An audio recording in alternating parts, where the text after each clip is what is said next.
క్రైస్తవులది ఏ కులం? మన దేశంలో ఎప్పుడు కూడా బర్న్ అయ్యే టాపిక్ ఇది. క్రైస్తవులకు ఏ కులం వర్తింపజేయాలి? క్రైస్తవులకు ఏ అవకాశాలు ఇవ్వాలి? అనే అంశం మీద ఎన్నో చట్టాలు మారుతూ ఉన్నాయి. ఎంతోమంది ఎన్నో మాట్లాడుతూ ఉన్నారు. ఎంతోమంది మరి దీని గురించి ఫైట్ చేస్తూ ఉన్నారు.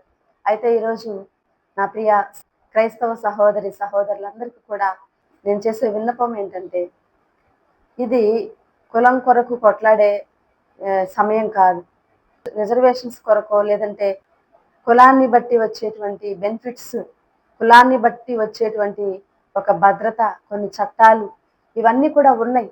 అయితే మనం ఏ దినాల్లో ఉన్నాము అనంటే, యేసుక్రీస్తు ప్రభువారి యొక్క రాకడ దినాల్లో మనం ఉన్నాం. ఇప్పుడు మనం ఫోకస్ చేయాల్సిన విషయం ఏంటంటే, యేసుక్రీస్తు ప్రభువారి యొక్క రాకడలో ఎత్తబడడానికి ఏం చేయాలి? ఆయన సంపూర్ణుడై ఉన్న ప్రకారం, పరిపూర్ణుడై ఉన్న ప్రకారం నీవు కూడా ఆయన్ని ఎదుర్కోవాలంటే పరిపూర్ణత అనే దాన్ని సంతరించుకోవాలి. కులం మీద నీ రక్షణ ఆధారపడి లేదు. నువ్వే కులంలో ఉన్నా, నీ సర్టిఫికేట్లో ఏమున్నా నీవు రక్షణకు అర్హుడవే, అర్హురాలివే. అయితే యేసుక్రీస్తు ప్రభువారి యొక్క రాకడకు ఎదురు చూసే క్రమంలో, నిన్ను నీవు సిద్ధపరచుకునే క్రమంలో కులం అనేది ఒక ఆటంకం కాకూడదు. ఇందులో ఉన్నటువంటి 2 అంశాలు ఏంటంటే, మొదటిది అసలు ఈ కులం ఎక్కడి నుంచి వచ్చింది, ఆ కులానికి సంబంధించిన భావజాలం. రెండవది, ఆ కులము నీకు ఎలాంటి బెనిఫిట్స్ ఇస్తుంది అనేది రెండో అంశం. అయితే మనం ఫోకస్ చేయాల్సింది మొట్టమొదటి అంశమైనటువంటి భావజాలం.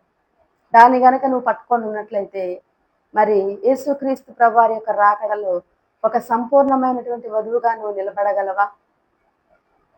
ఆ యొక్క భావజాలాన్ని నువ్వు గనక క్యారీ చేస్తూ ఉన్నట్లయితే, యేసుక్రీస్తు ప్రభువారి యొక్క రాకడలో మరి సంపూర్ణంగా సిద్ధపడిన వధువుగా నువ్వు నిలబడగలవా? ఆ వధువు సంఘం ఎలాగుండాలని చెప్తున్నాడంటే, మచ్చ, డాగు, కళంకం ఏది లేనిదిగా సిద్ధపడి ఉండాలి వధువు సంఘం. సంపూర్ణమైనటువంటి మహిమగల సంఘముగా సిద్ధపడి ఉండాలని ఎఫెసీ పత్రికలో అపోస్తలుడైన పౌలు గారు రాస్తారు. సంపూర్ణత కలిగినటువంటి సంఘముగా, మహిమగల సంఘముగా, ఎటువంటి కళంకము లేని నిర్దోషమైన సంఘముగా ఉండాలి. ఒకవేళ నీవు తీసుకున్న ఆ భావజాలము ఒక కళంకము లేదా ఒక మచ్చ నీలో కలిగించినట్లయితే, నీవు వధువు సంఘంలో ఉండగలవా అనేది ప్రశ్న. కాబట్టి ఈ విషయం అనేది ప్రతి ఒక్కరి యొక్క వ్యక్తిగత విషయం.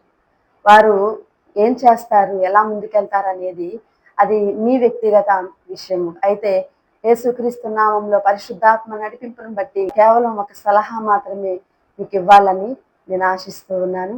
కాబట్టి కులం కొరకు పోరాటం మానేసి మరి యేసుక్రీస్తు ప్రభు యొక్క మరి సంపూర్ణతకు సమానమైనటువంటి సంపూర్ణత, యేసుక్రీస్తు ప్రభు వారితో సమానమైనటువంటి సారూప్యము మరి నీలో కలగాలి అని అంటే పరిశుద్ధాత్మ నడిపింపు ప్రకారం నువ్వు నడవాలి.